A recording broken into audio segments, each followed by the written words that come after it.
ఎండబెట్టారు. వీళ్ళ కుట్ర కాళేశ్వరం ప్రాజెక్టు ముఖ్యంగా మేడిగడ్డ బ్యారేజ్లో ఒక చిన్న పిల్లర్ కుంగిపోతే దాన్ని రిపేర్ చేసుకోవడానికి 100 కోట్లు 200 కోట్లు అవుతుంది. అటువంటి దాన్ని పూర్తిగా పడవల పెట్టి కేసీఆర్ గారిని గత ప్రభుత్వాన్ని దోషిగా నిలబెట్టాలని ఒక దుర్మార్గమైన కుట్ర చేస్తూ ఇవాళ తెలంగాణకు ఎంత అన్యాయం చేస్తూ ఉన్నాడంటే ఇవాళ కాళేశ్వరం కింద ఉన్నటువంటి ఒక రైతులందరి నోళ్లలో మన్ను కొడతా ఉన్నారు. ఎండాకాలంలో కూడా కాళేశ్వరం వల్ల 500 టీఎంసీ నీళ్లు భూగర్భంలో ఉండే అని చెప్పుకున్నది. ప్రతి చెక్ డ్యామ్, వేలాది చెక్ డ్యామ్స్లో నీళ్లు, ప్రతి చెరువులో నీళ్లు, ప్రతి వాగులో నీళ్లు, ప్రతి పొలంలో నీళ్లు వచ్చే విధంగా బహుళార్థ సాధక ప్రాజెక్టుగా ఉన్నటువంటి ఒక అద్భుతమైన కాళేశ్వరం ప్రాజెక్టును కేవలం కేసీఆర్ గారి పైన అక్కస్తో కేసీఆర్ గారికి చెడ్డ పేరు రావాలా, దొంగ కేసులు పెట్టి కేసీఆర్ గారిని ఇబ్బంది పెట్టాలా, తద్వారా రాజకీయ లబ్ధి పొందాలనే ఒక కుట్రతోటి వాళ్ళ కాళేశ్వరం పడావ పెట్టి కేసీఆర్ గారిపై కక్ష తీర్చుకోవాలంటే రకరకాలైన మార్గాలు ఉండొచ్చు, కానీ ప్రజలపైన కక్ష తీర్చుకుంటా ఉన్నాడు. ఓట్లేసి గద్దె మీద అధికారం ఇచ్చినటువంటి ఒక రైతాంగం నోట్లో మన్ను కొడతా ఉన్న విషయాన్ని ఈ సందర్భంగా గుర్తు చేసుకోవాలని చెప్పి నేను గుర్తు చేస్తున్నాను.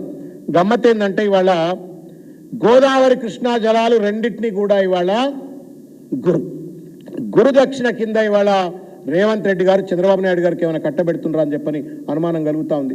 బనకచన్న ప్రాజెక్టు మాట్లాడాడు, కృష్ణా జలాల్లో రావాల్సిన వాట గురించి మాట్లాడాడు. మొత్తానికి ఇవాళ రేవంత్ రెడ్డి తెలంగాణ ప్రజల రైతులకు రావాల్సినటువంటి ఒక జల హక్కులను చంద్రబాబు నాయుడు గారికి తాకట్టు పెట్టి గురుదక్షిణ ఇది కూడా ఇస్తా ఉండు. ఇది కూడా గుర్తించాలని చెప్పని ఈ సందర్భంగా నేను తెలియజేస్తా ఉన్నాను. ఒక్క క్షణమన్న కరెంటు పోయిందా చెప్పని? ఇవాళ టీవీలు, ఫ్రిడ్జ్లు, ఇండ్లల్లో బల్బులు ఎగిరిపోతా ఉన్నాయి, కరెంటు లేదు. ఎప్పటికప్పుడు షార్ట్ సర్క్యూట్లు అవుతుందో తెలియదు, ఎప్పుడు కరెంటు పోతుందో తెలియదు. 24 గంటలు కరెంటు వచ్చింది. ఇవాళ పవర్ కట్స్ ఇవాళ తెలంగాణలో చూస్తున్నట్టు ఒక పరిస్థితి.